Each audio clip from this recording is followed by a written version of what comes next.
வானே, ஐயோ வானே, சீக்கிரம் வாடி. அங்க அந்த வெண்ணிலா குளத்துல விழுந்துட்டாடி. அதெல்லாம் அவளுக்கு நீச்சல் தெரியும், அவளே எந்திரிச்சு வந்துருவா.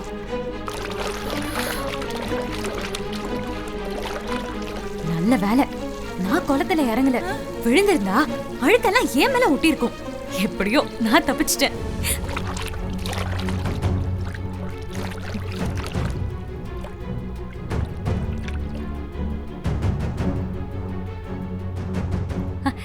வாடி, எடுத்துட்டு வந்துட்டியா? குடு குடு குடு குடு.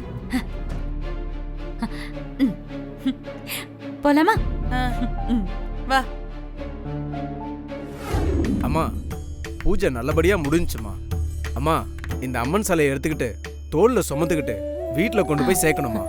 அப்படி நல்லபடியா சேர்த்து பூஜை பண்ணி வேண்டிக்கிட்டா உங்க குடும்பத்துக்கு நல்லது மட்டும்தாம்மா நடக்கும்.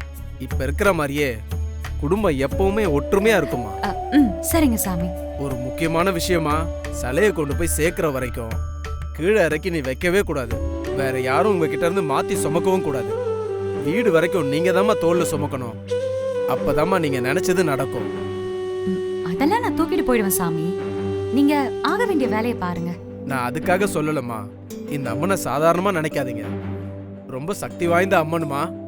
இடையில ஏதாவது பிரச்சனைன்னு இறக்கி வச்சுட்டா குடும்பத்துக்கே ஆகாதுமா.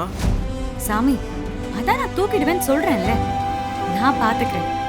வான்மதி, இது ரொம்ப முக்கியமான சடங்குமா. இதுல எதுவும் தப்பு நடந்துடக்கூடாது, பாத்துக்கோ. என்ன இந்த சின்ன சிலைக்கு இவ்வளவு மண்டபம் கொடுக்குறாங்க? இப்ப எப்படி ஈஸியா தூக்கி எல்லாரையும் வாய் அடைக்க வைக்கிறேன் பாரு.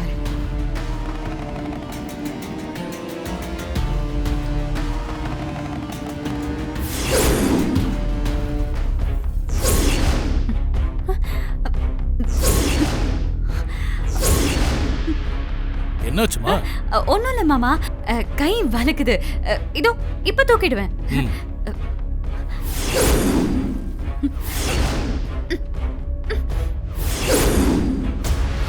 நான் சொல்றேன்ல, வந்து தூக்கு. என்னால இத பண்ண முடியாது. எப்பவும் போல நீங்களே பண்ணிடுங்க அத்தை. வெண்ணிலா, சொன்னா கேளு. எங்க எல்லாருக்குமே நீ சாமி சிலையை தூக்குனாதான் சரியா இருக்கும்னு தோணுது. இல்ல மாமா, இத நான் பண்ணக்கூடாது. அத அந்த அம்மனை ஏத்துக்க மாட்டா. தயவு செஞ்சு என்ன வற்புறுத்தாதீங்க. வெண்ணிலா, இல்லம்மா, அதான் எல்லாரும் சொல்றாங்கல்ல, கேளுமா. அம்மன் ஏத்துக்குமா இல்லையான்னு நீ ஏன் முடிவு பண்ற? அத அந்த அம்மா பாத்துப்பா. நீ போய் சிலையை தூக்கு. வேண்டாமா, சொன்னா கேளுமா. எதுக்கு வெண்ணிலா தயங்குற? நீ இந்த வீட்டு மருமக தானே. இந்த குடும்பம் நல்லா இருக்கணும்னு நினைக்கிறல்ல, அப்ப போய் சாமியை இப்ப தூக்கு. மாமா, இந்த குடும்பத்துக்காக வேற என்ன வேணும்னாலும் நான் செய்யறேன். ஆனா இது மட்டும் வேண்டாம் மாமா, ப்ளீஸ் மாமா. டேய் வருண், என்னடா பாத்துக்கிட்டே இருக்க?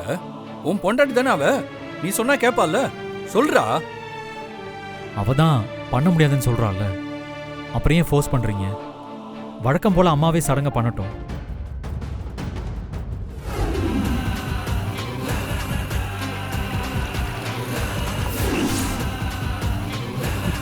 வானு, இதெல்லாம் நீ பண்ண வேண்டியது. இப்ப என்னன்னா அவ பண்ணினுகிறா. இதுக்குதான் நான் முன்னாடியே சொன்னேன், அவளை வர விடாம பண்ணுன்னு. கேட்டுக்கினியா நீ? நான் என்னமா பண்றது? அவ வரக்கூடாதுன்னா தூக்கு மாத்திரையை கலந்தேன். ஆனா மாத்திரை எப்படி வேலை செய்யாம போச்சுன்னு தான் தெரியல. ஆமா, தூக்க மாத்திரை கலந்தியா இல்ல சத்து மாத்திரை கலந்தியான்னு தெரியல. அவ நல்ல தெம்பா கீரா. அவ இந்த வீட்ல இருக்கிற வரைக்கும் உனக்கு மறுவாது இருக்காது. அவ்வளவுதான் நான் சொல்லுவேன்.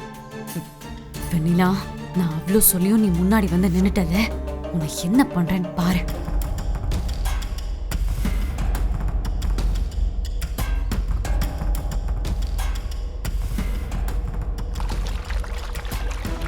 இவ சொல்லிட்டு இஷ்டத்துக்கு தான் பண்ணிட்டு இருக்க. இவ வீட்டை விட்டு போற மாதிரி தெரியல. மறுபடியும் என்ன ஏமாத்த தான் பாப்பா. இருக்கட்டும், கவனிச்சுக்க.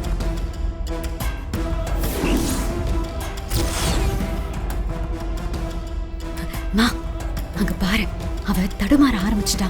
மாத்திரை வேலை செய்ய ஆரம்பிச்சிருச்சு.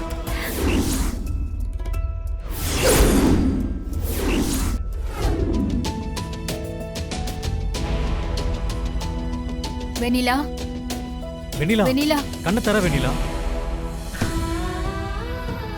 வெண்ணிலா, உனக்கு ஒண்ணும் இல்லையே?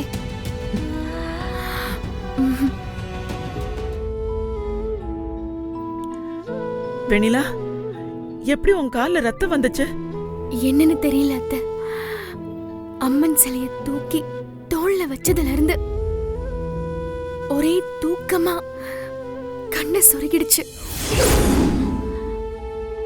சில வீடு போய் சேர்ற வரைக்கும் கீழே இறங்க கூடாது, அப்படி இறங்குனா குடும்பத்துக்கு ஆகாதுன்னு பூசாரி சொன்னார்ல.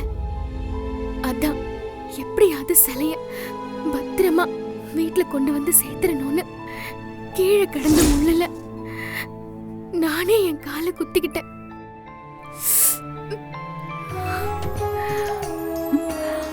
ஏய் முட்டாளா நீ?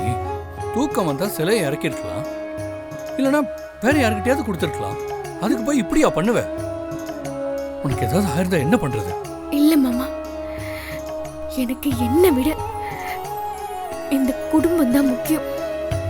சிலைய பாதியில இருக்குன்னா குடும்பத்துக்கு ஆகாதுன்னு சொன்னதுக்கு அப்புறமும் எப்படி மாமா என்னால இருக்க முடியும்?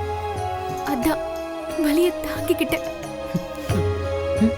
நான் சொல்லல, அவ எத்தனை டிராமா பண்ணி எல்லாரையும் கரெக்ட் பண்ணிடுவா.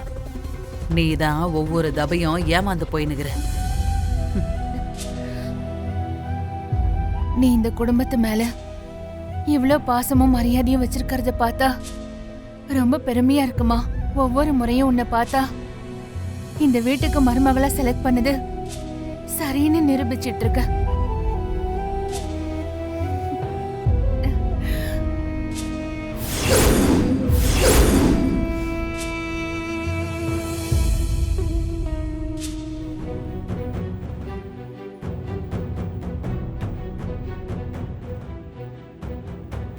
என்ன மன்னிச்சிரு அண்ணாமலை.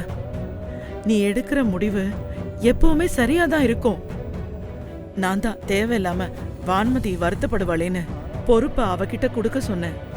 அக்கா, என்ன இது? நீங்க போய் என்கிட்ட மன்னிப்பெல்லாம் கேட்டுக்கிட்டு இதெல்லாம் நாம எடுக்கிற முடிவு இல்லக்கா, அந்த அம்மன் எடுக்கிற முடிவு. வான்மதி, இனிமே நீயும் கண்டதை போட்டு குழப்பிக்காம அண்ணாமலை எடுக்கிற முடிவுக்கு கட்டுப்பட்டு நடந்துக்கோமா. அதான் உனக்கும் நல்லது, நம்ம குடும்பத்துக்கும் நல்லது. இப்பவே உன்னை என்கிட்ட இருந்து பிரிக்க ஆள் ஆளுக்கு காசு காட்டி பேரம் பேசுறாங்க. இனிமேலும் நீ அமைதியா இருந்தா அதே பணத்தை வச்சு என்ன தீர்த்து கட்டவும் தயங்க மாட்டாங்க. எனக்கு நீ என்ன பண்ணுவியோ ஏது பண்ணுவியோ அந்த வெண்ணிலாவை அனுப்பிட்டு சீக்கிரம் என் கழுத்துல தாலியை கட்டுற. அத விட்டுட்டு உன் குடும்பத்தோட சேர்ந்து என்னை ஏமாத்தலான்னு நினைச்ச எல்லாத்துக்கும் காரணம் நீ தான் எழுதி வச்சுட்டு நான் என் முடிவை தேடிப்பேன். சாரா,